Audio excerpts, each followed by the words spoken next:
Can get started. This is Amy from OLC. I want to make sure we thank our sponsors, Carolina Distance Learning and ProctorU, for sponsoring OLC Live. I'd like to turn it over to Nate Angel from Hypothesis, who is going to speak with Martin Weller today. Welcome, everyone. Yes, indeed, welcome. And I'm so honored and glad to be here with Martin Weller, who a kind of longtime colleague of mine, although we don't always get a chance to cross paths in the physical space. But here we are in the virtual world where we're all kind of trapped these days, it seems like, in many ways. So I'd like to just take a moment for all of us to begin this and just check in with ourselves and make sure we're okay. Like, take a deep breath and maybe share something in the chat about how you're feeling today, given all the complexity in the world. Martin, how are you feeling?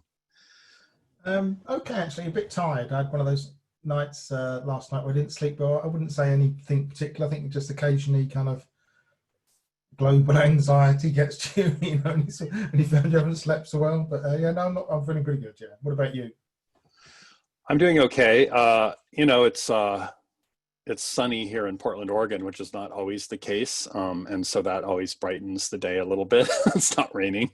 Yeah. Makes me feel good, even though I'm not outside in it right now, but there is that possibility. I heard you got a puppy update too, so that's probably brightened your world a little bit. That's good, yeah. I haven't seen it, but my daughter lives with her mum, so I haven't seen the puppy yet. But I think I'm going to get a visit soon, so that should be nice. Well, folks, as you may know, Martin is scheduled to give the second keynote here at OLC Innovate coming up next Monday, June 22nd at 1:15 p.m. Eastern Time in the USA. But he has generously agreed to talk with us a little bit before his keynote. And we don't want to undermine what he's going to be saying in his actual keynote, which I'm really looking forward to attending.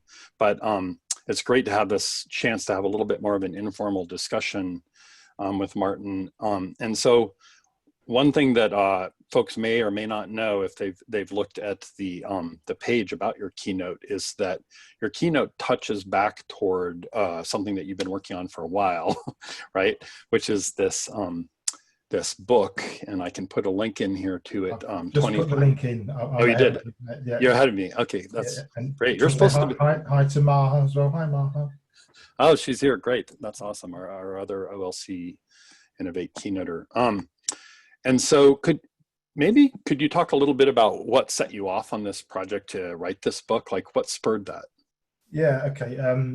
Just to go back, I think there might be some spoilers for the keynote on Monday here, so I apologize. Okay, yeah. I don't want to do that, so yeah. And I don't think I can talk for like however long we're talking now without overlapping somewhere, so let's just assume there's going to be some. Yeah, so I'm the president in the UK. I'm the president of what's called the Association for Learning Technology, ALT. And in 2018, they were celebrating their 25th anniversary. And so the conference was kind of based around that theme as well. And I thought it'd be a fun idea. So I blog a lot. I'll put my blog link in there in a minute as well. I blog quite a lot. And I thought it'd be a fun idea to do 25 years of ed tech. And my approach was to choose one technology per year and to sort of just talk about that technology, partly as a nostalgia trip, you know, and partly to try and think back of where we've come from over those 25 years. And so I started doing that just as sort of one of those, this seems like a good idea kind of projects. And so I got to about 2007, I began to think, I'm not sure it was such a good idea. I was sort of running out of steam, you know, but I kept going. So we got to 2018 as it was then. And it was actually quite a popular blog series, and I was at the Alt conference, and all three keynotes said you should make this into a book, Martin. So I thought I'll make it into a book. So I did make it into a book, and I thought the interesting thing about making it into a book was, you know, it's although I had the kind of blog series to work from, it wasn't just a matter of sort of taking that and dumping it into a book. It was, although that kind of provided the basis, it really allowed me to sort of explore these things in much more depth. And as I was writing it, I think quite a few sort of themes came out to me that I hadn't appreciated were there when I was doing it as the kind of individual posts as you went along. And I think particularly some stuff I'll talk about in the keynote as well, but like it's in the sort of introduction to the book talks about the motivations for writing the book, and partly it's because I think in educational technology, I mean, perhaps it's true of all disciplines, but I think particularly in educational technology, there's this sort of thing that we don't look in the rearview mirror. We've always been told you've got to go ahead, move forward, and certainly for someone who's been around in this sector for quite some time now, I just get really fed up of like being told like, aha, we've invented online learning again. And so when, for instance, when MOOCs came along, and you're reading all these kind of pieces about how finally the internet is happening to higher education. It's like I ran an e-learning course with the Open University in '99 with 16,000 students on it. You're completely online. It's like, so we've been doing this stuff for a long time. So I wanted to kind of provide a history that sort of demonstrates some of that, but also to refute some of that narrative that higher education is incapable of change and is slow to change and doesn't do all this kind of stuff. So that was the kind of motivation, and to explore that and work through it. And also, it's quite a fun thing to do, actually, to kind of just look back, and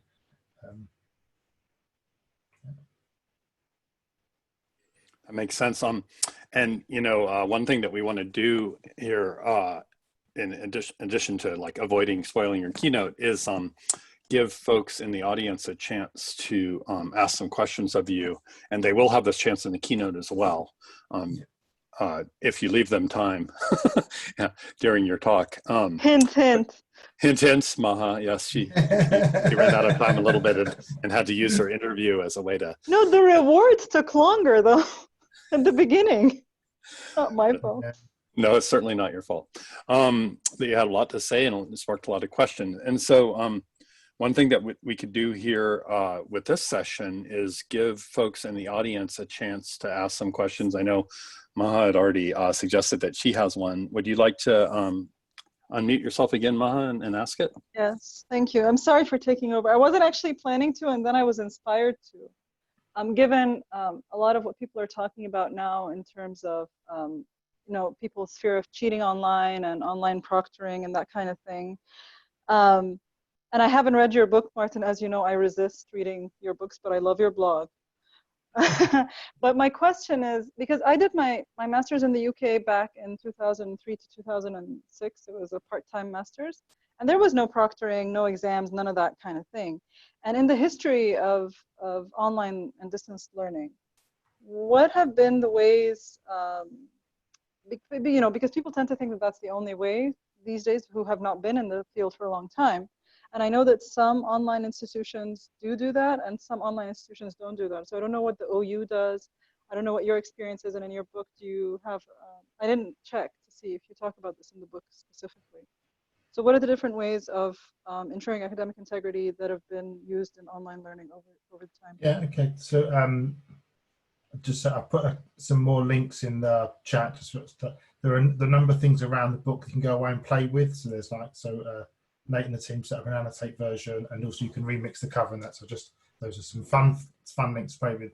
But it's a good point, Maha, and I think what we've seen, particularly with the kind of online pivot, is two things. I think first of all, how much exams are a kind of weak point in the whole higher education system. It's like suddenly when you couldn't get all these people together in one room to do the one big assessment for the course, people had no record of what they were supposed to give out and these kind of things. And I think that's going to be a real outcome of this kind of thing. People are going to look at those weak points and try to develop a kind of more robust education system. So we might see a move away from exam, but also just how much people are obsessed with the kind of exam. And so when we moved online, the only option was, we have to go to exam proctoring, because what else can we do? So we do have some exams. We used to have more at the Open University, and you used to have to go to an exam centre and take along a driving licence to kind of prove your identity. But we've moved a lot more to final projects now. And so we started this back in sort of '99 when I ran that course, for instance. Because the last thing I wanted was like a fully online course. The last thing I wanted was then people to go into an exam room and sort of write about creating web pages. It just seemed a nonsense to me. So that their assessment was to create a web page like in HTML back in the day, and they submitted it to us. via our electronic system. And then we would unpack that zip file onto a web host and a web server, and the markers would look at it and give a mark out. And what we asked them to do was, so it's double marked the final assignment, and one of those markers is their part-time tutor who's had contact with them throughout the course, and we asked them to sign that person to sign a document that says, I can't remember the exact wording, but it's like, to the best of my knowledge, this is the work of the student. And it's not a foolproof system. You could pay someone to take your entire course for you, and maybe you'd never meet them, so I guess you could pay someone to go to university and impersonate you, I guess, as well.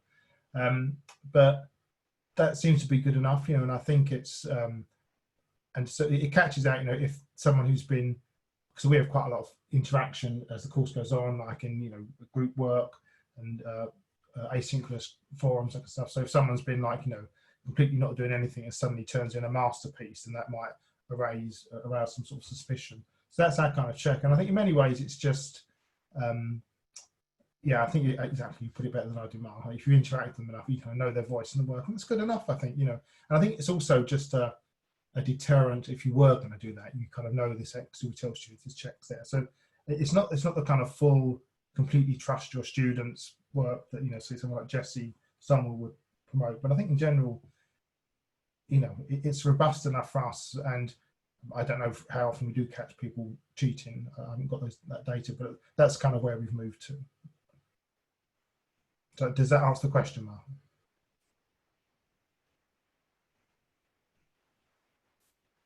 She answered in chat that it did. Okay. Matt raised a side point here about whether or not certain kinds of exams might be more appropriate in other disciplines where there are like lots of small details to memorize, I guess, like accounting, anatomy, or physiology, or anatomy and physiology. Do you have thoughts about that? Do you feel like? I mean, I'm not, I can't speak for other people's disciplines, and I take the point, that, people become annoyed, like from outside the field saying, this is what you must do. But I do think there's whenever you ask people, they're going to say, oh, it's all right for you not to do exams, or we need to do exams, just like, my discipline is special or something, and I think, there is just that default assumption that always moves to exams, and you have to think about, what are they doing? What, and maybe they're the best thing, but you really should start from the kind of blank slate, I think, and say, okay, how are we going to assess this? And if it really is exams, then okay, I'll, go with exams. But I'm sure most of the time there are other things you can do to assess people, and actually, often that's more engaging for students, and can base it around there. So when you give them final projects and stuff, it's kind of much more engaging. It's kind of much more personal for them as well. So. Yeah, and I mean, isn't there research that, these kinds of drill-based exams don't necessarily help with long-term retention anyway? Yeah, that's right. There was kind of a lot of that. I think they was used to test it on physics students. For some reason, physics students are the test subject of choice. It's like, they would go back and test them like the standard sort of physics problems sort of 6 months after the exam, and they wouldn't be that much better than the kind of, the first year undergrads or something, Right. So I guess there's always that question about like, yeah, an assessment might happen in a moment, but it's not necessarily going to pay off down the road for real learning. That actually, makes sense. You'd mentioned in the chat all the sort of like little ancillary things that you brought into the book, and there's that great cover remixer that I remember interacting with maybe just when it first came out. I had fun with that. I put a link to my remix there in the chat. That's really fun. And there was also the timeline view. Yeah, so that's on my blog. If you go to the I have it. I actually have it open right here. Okay. Yeah, so I've got a bunch of some, and that link on the blog. I've also, you can download the images because they're Creative Commons licensed, and I've even got a Spotify playlist for 25 years of EdTech if you want to host your own EdTech disco. Yeah, and maybe we could talk about the timeline in a second too, just as another way of looking at the information you've collected. Stephanie came up with this question of, other than rediscovering online learning periodically, what other lessons do we keep relearning or rediscovering from the history of EdTech? And it strikes me that that might be that might be a lot of your talk. So That's my concluding slide, Stephanie. so she should wait, I think. But if you don't mind, no spoilers. If you don't mind me, I'll give a bit away. I think one of the things you do see is these kind of recurring themes, you know, like one example I'll give is artificial intelligence. Now, I did my PhD in artificial intelligence back in '94, and it was already kind of second wave then. I think it's been through a kind of another 2 waves since then, and people sort of keep going back to it.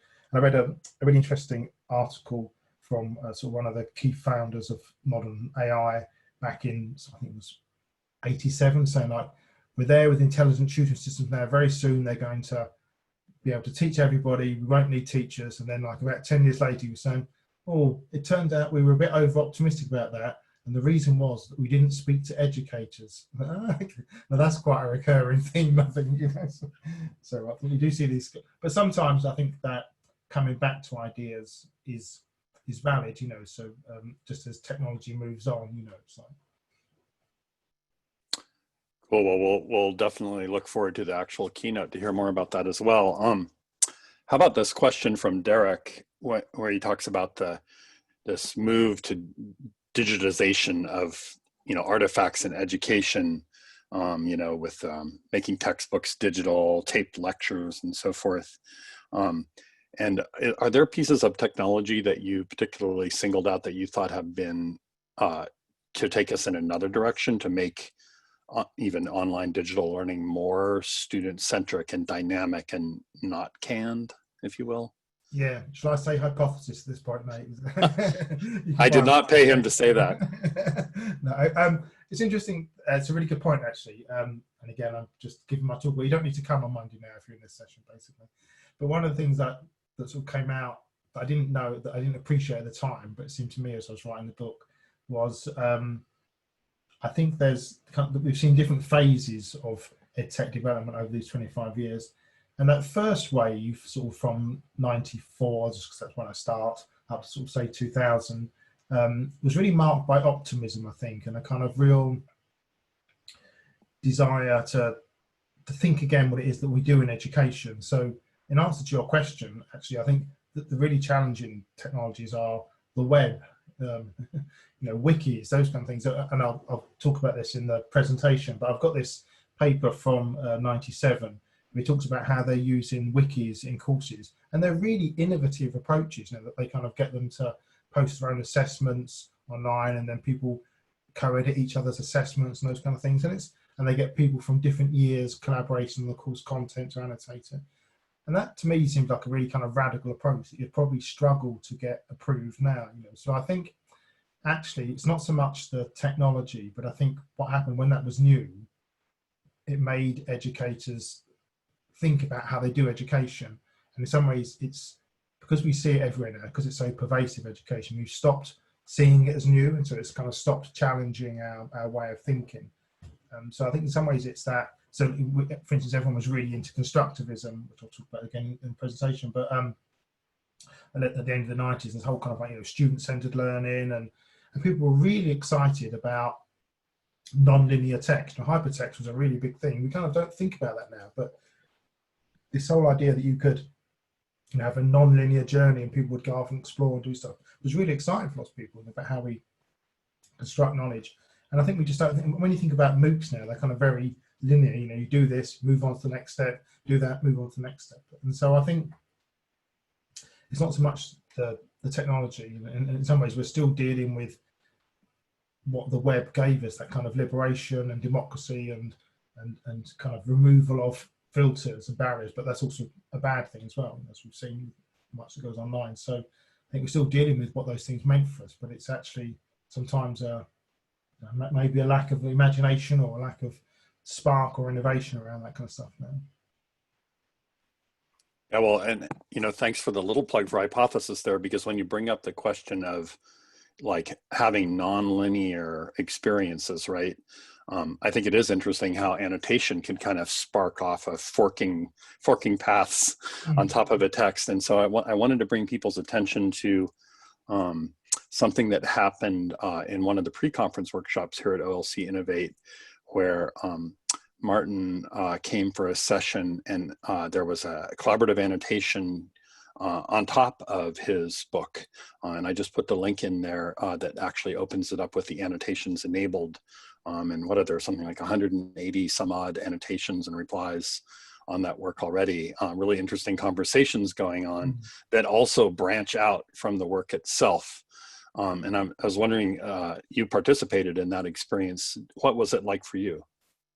Yeah, it was really interesting actually, and I think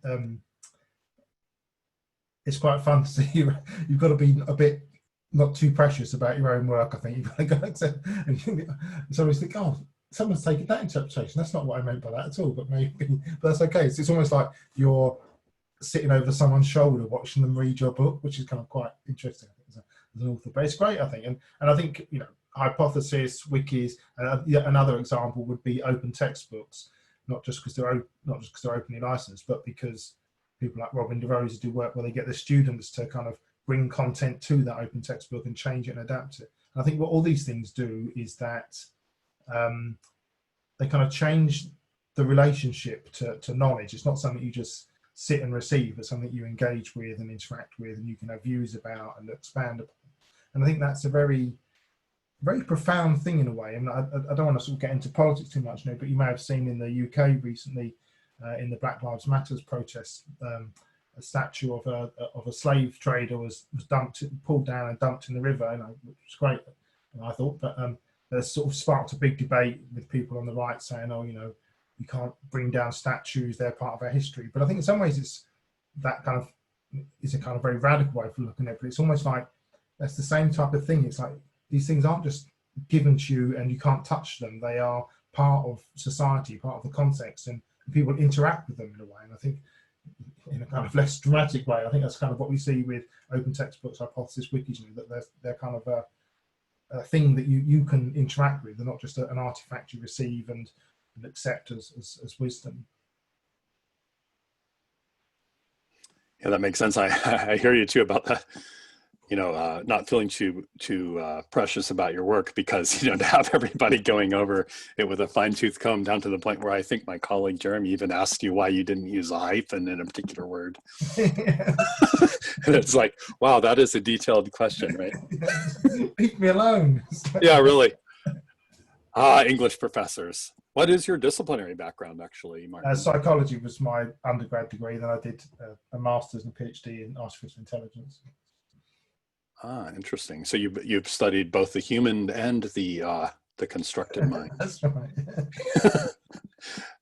Interesting. And so actually about AI, and I know you go into this in the book some, and you probably will in your keynote as well, but what's your current thinking on where AI is headed? I've noticed that a lot of things are being labeled AI that I'm not sure really are. Yeah, AI has become basically any bit of data that kind of gives you an answer now, and it's sort of tweaking the data. So I mean, I think I'm giving away all the keynotes. AI and sort of related learning analytics, those kind of things. I think there are good examples of tricky ed tech. I think there's potential for all of them. I think we kind of get forced into camps. You're kind of pro or anti these things. You know, it's like, and you can't accept any argument outside of those two camps. And I think there are definitely advantages for these things. You can see how they could be used, but I'm always so, you know, very wary of the implications of using them, and also the kind of overhyping about all of them. You know, and I talk about blockchain as well in the book. You know, but these sort of things that come along as kind of magic solutions, and the analogy I make with blockchain, this isn't in my talks, I can talk about it, is it's like alchemy. It's like, you know, you don't need to look what's going on over here. It's just magic, and we'll come up with your solution. Yeah, it's like it's. And I think we often get that kind of with AI as well. It's kind of a black box solution, you know, and so. But I think, you know,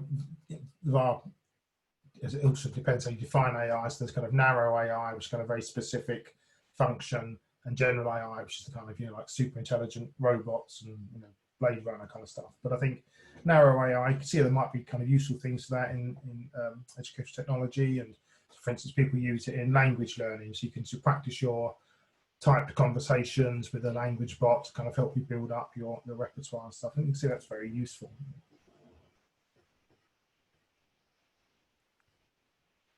Just inviting David to ask his question personally if he wants. If not, I'll voice it for you. Yeah, I haven't kept up with a lot of AI research, Dave, so I wouldn't 100%. But I think, you know, sometimes there are. I think they found, I might be wrong in this, but I think sometimes in dealing with kind of counselling issues and those kind of things, actually people knowing that it's not a human the other side is actually quite useful for a lot of people. You know, it's like, so you can't draw up hard and fast rules about this stuff. You know, some people find it easier to kind of talk to a machine that kind of models human behaviour, but knowing they're not giving stuff away to another human. That reminds me of another project I heard about. Maybe you did too, and I'm blanking on the name for it. But it's somebody wrote about and I think recorded some audio interviews about the process of kind of saving their dad who was about to die away as a kind of AI bot that they can talk to. Wow, okay. Did you hear about this story? No, I haven't.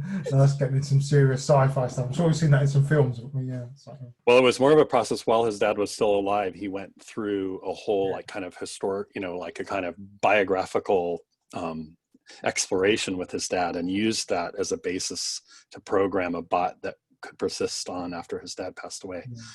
So that's a good example Bethany's put in the chat there, some virtual public speaking simulation with AI bots and audience giving reactions. So that'd be great, you know, 'cause I'm not a big fan of public speaking, so you can imagine that would be, so we can just keep going back to trying over and over again to kind of, you know, hone your skills, I think, and perhaps kind of get over any nervousness you have about that kind of stuff.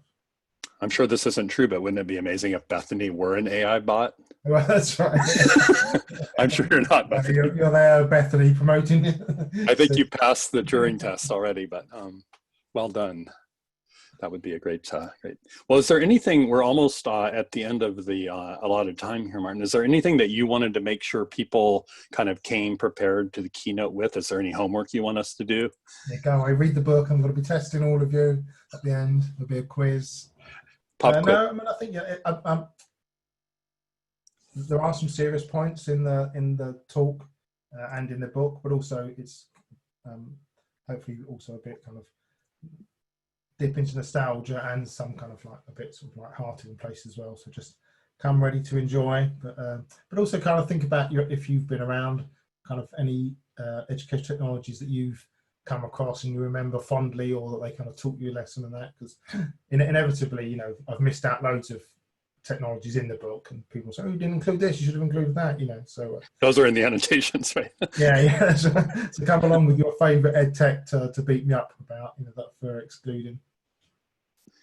Yeah, that's an interesting sort of a weird mirror image of Maha's question to folks to what ed tech did they want to uninvent, like, or this question of what is your favorite, what piece of educational that's a very technology? good question, actually. I've been asking people that. Yeah, I would argue that the pencil has been a really great piece of technology. That's right. Well, in some ways, it's like in this age, the best ed tech is PowerPoint. You know, it's like it's been the most widely used. You know, it's like. Yeah, and I think one thing that I always struggle with is how we only seem to classify digital computer-based technologies now as technology, and everything else is not. Yeah, so I mean, I do sort of make an excuse at the start of the book. So I'm from Institute of Education Technology at the Open University, and we've been around for 50 years. So we used to kind of, you know, how stuff was printed was education technology, and also using tapes and home experiment kits, all those kind of things. You know, in the book kind of covers really that kind of the digital age, if you like. So I do accept that isn't necessarily all of ed tech. Yeah, for sure. Somebody came out in the chat with this idea of, well, it was Maha actually saying that you're the good cop and she's the bad cop. And now I'm imagining bad cop. That's not. I'm imagining a kind of 70s style American detective TV show where you and Maha kind of have to get a fast car, Maha, and chase around. Yeah. Martin, we should do this. We should just do a session where we do this. We have to slide across the bonnet of the car. That's what we need to do. Yeah. Yeah, you could maybe solve a mystery together or something. Yeah. Or we could ask which actors might play each of you in the film version as well. Yeah, tech murder mystery. Yeah. Yeah. Who killed the MOOC? No, just kidding. Who killed blockchain? Yeah, right. Well, I really want to thank you. We are to the end of the session now, Martin, and I really want to thank you for joining this. And even though you had the chance to give away your keynote, but I'm sure we had a whole bunch of people here today. So Bethany's asking, when is the keynote? We ought to put a plug in for it. Oh yeah, it's Monday the 22nd I'm not sure what at time. 1:15 to 2:15 p.m. U.S. Eastern Time. And here's a link to the page about it on the OLC website. And of course, getting into it in OLC, everybody should have if you got to this session, you probably can figure out a way to get to that too as well, unless you came in because this is a fully public interview session, in which case the keynote is it also going to be, maybe Angela knows, is it going to be live streamed or is it only for attendees? No, This is Amy. I think Angela had to hop off. I believe it's only for registered attendees. Maha's was our only open keynote. So I wasn't smart like I just written a blog post, but actually I wasn't smart like Maha and asked to make it public. Well, she is the bad cop, so. I know, so yeah, knows how to deal. Funny. Thank you again, Martin, for being here, and Nate for interviewing him. That was great, a great conversation, and I can't wait to hear your keynote on Monday. I hope everyone enjoyed it. I encourage you to, I threw the link up there in the chat. It may have gotten buried now, but the session evaluation is out there. And also we appreciate all our volunteers, all our sponsors. Just doing my housekeeping duties as the OLC staff here. So thank you all for listening in, and I hope you enjoy the rest of the conference. Cheers, thank you. Bye. Bye. Cheers. See you on Monday, Martin. Yes.